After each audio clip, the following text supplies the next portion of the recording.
All right, ZestFesters, let's go one more time here to the Celebrity Chef stage. Come on down. Thus far, we've had chicken tacos with Mike Eisenberg. We've had man-barbecue with smoked ribs with every sauce in the building. Now Elizabeth Lessner is going to join us and then I'll tell you. with her trusty sidekicks, whom she will introduce. She is from the Columbus Food League, and I'll let her tell you what she's going to make. You can see she's got a cantaloupe up there. Wait a minute. Watermelon up there. My bad. Sorry. I'm from South Georgia. They all look like cantaloupes to me. All right. How about a big ZestFest welcome from the Columbus Food League, Elizabeth Lessner. Hey. Hi, everyone. Thanks so much for being here at ZestFest. I hope everybody has got a Yingling in hand. Today we're going to be making watermelon gazpacho. The reason that I chose gazpacho is because a lot of times in the summer, if you have your own garden or if you go to the farmer's market, you're often left with an abundance of produce and you don't know what to do with it. This is a great way to get rid of a watermelon. If you go to the store and you get a big watermelon, a lot of times you'll slice up and eat only half of it, and then you've got to do something with the rest of it. So we're going to be, I'm here with Tim Lessner today. Tim Lessner is the co-owner and founder of the Columbus Food League. If you're not familiar with our restaurant group, we're located here in downtown Columbus. We've got 6 locations with really funny names, and we specialize in a lot of spicy, zesty food. Tim runs Tip Top Kitchen and Cocktails. We also have Dirty Frank's Hot Dog Palace. I'm sporting that shirt today. In fact, we're known for a lot of spicy toppings there. Surly Girl Saloon is another of our locations, Betty's, Jury Room, and we just opened the Grass Skirt Tiki Room. If you're into sort of Polynesian spice, that's a really great place to go. We're also here with Haley, who's going to be helping us out today. Tim's going to be slicing this watermelon for us in half. The way that we start this out is instead of using in a traditional gazpacho, for those of you that don't know, gazpacho is a cold soup. It's excellent in the summertime. It's usually a base of tomatoes, but it's weird. It must be a Lessner gene in my family, but me or my brother don't really like raw tomatoes. So we love to use it with watermelon. Watermelon is a wonderful substitute for tomatoes. It goes great with lime. It also goes really good with spicy foods. It's extremely healthy. It's loaded with lipocaine, which is also found in tomatoes. It's a cancer-fighting agent. It's got a lot of antioxidants in it, and a little-known fact about watermelon is it's called natural Viagra because contains an amino acid that swells blood vessels. So that's a little watermelon tip. What we're doing in a traditional gazpacho, it's usually tomato and cucumber. Where's my cucumber? I don't see it. Today we're going to be doing watermelon and cucumber, as well as we're putting in some red pepper, we're putting in some celery, and we're putting in some fresh herbs. I wanted to talk a little bit about fresh herbs today. We have a lot of people from the North Market, which is our local farm market. For those of you that are visiting Columbus, I hope you can make it over to the North Market. We have a lot of their people here today. Haley is taking some herbs that some of them she actually grew with me over the past few months, but then also some of these herbs are grown locally. There's an organization that's called NEMAP. NEMAP is a food pantry for needy families, and it's made up of a lot of people in the central city of Columbus, downtown area, who grow herbs. Boy, that watermelon smells good. That grow herbs and sell them to my restaurant group, and the proceeds of the herbs sales go right back to their program, which goes to feeding homeless families right in downtown Columbus. So it's a fantastic organization. NEMAP is what they're called, and these herbs are just beautiful. They're all grown right in the center core of the city by volunteers who are hoping to work this program. So I'm really excited to be using these herbs. They were just picked this morning, so they're really fresh. I wish you could smell them. They're just really, really tasty. So to make this gazpacho, it's probably the easiest thing in the world. I always try to encourage people to make and eat and use gazpacho. It's very, very healthy. It's simple to It's really simple to prepare and keep in your fridge, and it's wonderful for entertaining and service. I'm going to ask Tim to give me some of these chunks, and I'm going to throw them through the processor right now. Take some of these. We can put them in this. Cool. Awesome. I went over to Hills Market. Has anybody been to the new Hills Market downtown? They're wonderful. Just opened next door to one of our restaurants called the Grass Skirt. It's the first time in a long time downtown Columbus has its grocery store in addition to the North Market that's always been there doing terrific work for us.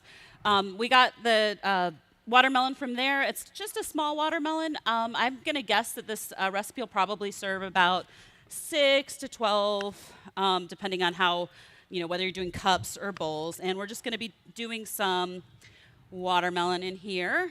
And I'm going to add some, there goes one of my watermelon pieces. I'm going to hit it with some watermelon, and I'm going to hit it with some celery. In addition, there's usually cucumber, but I can't find my cucumber, so it won't be in this batch. But the sample batch that I made up for you earlier today, it was made by Roxy, our cook at Tip Top, does have the cucumber in it. This is just the simplest thing in the world. You're just going to take your veggies and you're going to just puree them so everything gets sort of mixed together. Half of the veggies, I usually just do a fine dice to just give it a little bit of texture and flavor. One of my favorite things to add, it's sort of the secret ingredient. We're going to add some peppers in here. I'll talk about peppers next. We're here at the Zesty Foods Festival, so we're going to put 2 jalapenos in here. Yeah. But peppers are one of those things you really want to be careful with because a gazpacho or a salsa is probably going to sit in your fridge for a couple days. So you just want to remember that pepper's going to intensify over the next couple of days. So if it's not too spicy today, it'll be a little bit spicier tomorrow. So I always tell people to use caution. We're using fresh peppers that were grown locally. It's kind of funny. I've been growing peppers at home, and I went out to go pick some for this recipe, and this little guy was the best that I got. So we're not going to use my peppers. We are using some that have been grown locally. They're just not from my garden. They're from a local farmer from Newark. So Tim's going to be giving me 2 jalapenos. I always tell people to taste peppers when you get them. You can buy jalapenos different times of the year, and even from the same batch at the supermarket, and they all have a different level of heat. The heat, of course, is in the seed, so you want to be sure that you get a piece of seed. You might taste the skin, and it won't be too hot. And Liz, do you want me to seed them, or do you want me to leave them seeds in? Yeah, I'd leave the seeds in. What do you think, Tim? Okay, I'll make it hotter, but that's fine with me. It is ZestFest, man. So ZestFest, that's what we're here for. The secret that I do in the gazpacho is in addition to this, the jalapenos, I'm going to put in some red pepper. It's going to add sweetness, but the other thing it's going to do is add some redness, which makes it look really yummy and delicious. So we've put in, so far, it has been watermelon, cucumber, celery. I'm going to put some red onion in here. Haley's got the herbs going, so I'm going to throw some herbs in there. And Tim is going to give me a heaping helping of lemon and lime. We're just going to squeeze it right in there. I'm going to save my herbs till the end. You don't ever want to put those in until the end. You don't want to really bruise them. They're so fresh and yummy and delicious. You want to kind of save them for last and just sort of let them blend in there. So we're going to scoop this out and just puree it to sort of a nice medium, a little bit thinner than salsa consistency. I'm using a food processor here, but this is really easy to do also just in a regular blender or whatever type of mixer you might have at home.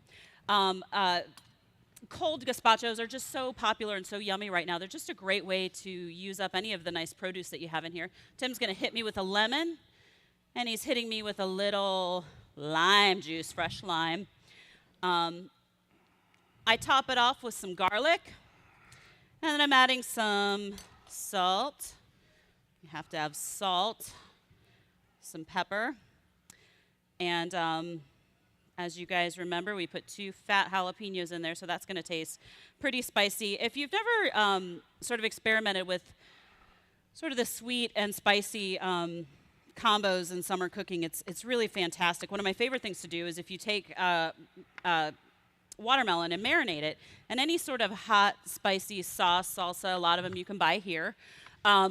you can marinate that and you can put it on the grill. And you put it on a high flame and just sort of char it, and it is just fantastic. Put a little salt on it. I'm adding my basil. I'm adding my mint. I'm towards the end, as you can see. I'm adding cilantro for my last bit. And then we're going to throw a little bit more watermelon in here. Okay. And then there's 3 types of juices that I put in here that are kind of interesting. Uh-oh, I need these smaller. Sorry, brother. Yep. Thank you. I like to put pineapple in this, pineapple juice, because pineapple is great with spicy food. You remember we put 2 jalapenos in here, so we want to sort of make sure that we have a little bit of acidity to even that out. So I have some pineapple juice. You can use that. You can also use orange juice. That's fine. And then in addition to that, I've also, sorry, it's a little bit noisy, have some cranberry juice. And the reason I do cranberry juice is if you're looking at this right now, it's got a little bit, it's got a nice red color, but it's got some green in it. So it sort of depends on what color you want it to look like, but honestly, the cranberry juice is nothing more than sweetness and food coloring to make it sort of look the way that you want it to look. I'm going to add just my little pineapple juice there. It's just a slug and just a little bit of cranberry. And get that done. And that looks like a watermelon gazpacho to me. I've got Haley over here. She is plating up some samples to bring out to you guys. We made it earlier. It's not from this batch. It has the cucumbers in it. And we're happy to answer any questions. If you'd like to check out our restaurant group, you can find us at www.columbusfoodleague.com. We're located in downtown Columbus. You can find our restaurants in the Short North area and downtown. We're also opening 2 new restaurants. One is Dirty Frank's in Westgate, and another one is called the Franklinton Tap Room. It was just announced this week, in fact. So I'll let Tim talk about the tap room for a moment, if he doesn't mind. Sure, no problem. We are very excited. Liz has been working really hard with the Franklin Development Association to acquire this building over on Broad Street, across from Tommy's Diner, next to the Florentine. And it's a beautiful, ancient, old, gutted building that the FDA, the Franklin Development Association, is going to help us renovate, and they're going to lease out the top floor into 3 apartments, and then the downstairs is going to be the new Franklinton Tap Room, which is going to be a great little neighborhood bar over in Franklinton, and we're hoping to open that sucker hopefully this spring, maybe in March or April, something like that, and it will be a full-service restaurant and bar, and it's going to be fun. So I hope you guys check that out sometime next spring. Awesome. Yeah. We'll go ahead and put the watermelon gazpacho recipe. We have a Facebook page at Columbus Food League, so I'll be sure to post that up today. If you happen to be out and about today, they're serving it. Roxy, whose recipe this is serving it today at Tip Top Kitchen and Cocktails. And we're so glad you came to ZestFest. This is their first year, and I'm so excited that they came to Columbus. It's a national festival that really is coming to a good market. I've been in the restaurant business here for about 15 years, and unfortunately, due to a number of factors, we've lost a lot of our regular food festivals. North Market does a tremendous job with some, but some of the other sort of broader, larger national scale ones we've lost. So it's fantastic that ZestFest has come here to Columbus. I'm so grateful to all the sponsors like Crave Magazine and Yuengling Beer. Yuengling, for those of you that don't know, just came to Columbus in the last couple years, and it's been kind of fun as a bar owner, just watching those sales. Just, everybody has been dying for Yuengling. It's got such a cool old school following, so that's been a fun beer to have. Haley's going to come out with your watermelon gazpacho, and thank you guys so much for coming and listening to us talk today. Thank you. Yeah. All right, you going to bring these down? I don't think we have to. Yeah, I don't think we have to. Are we still on? Look at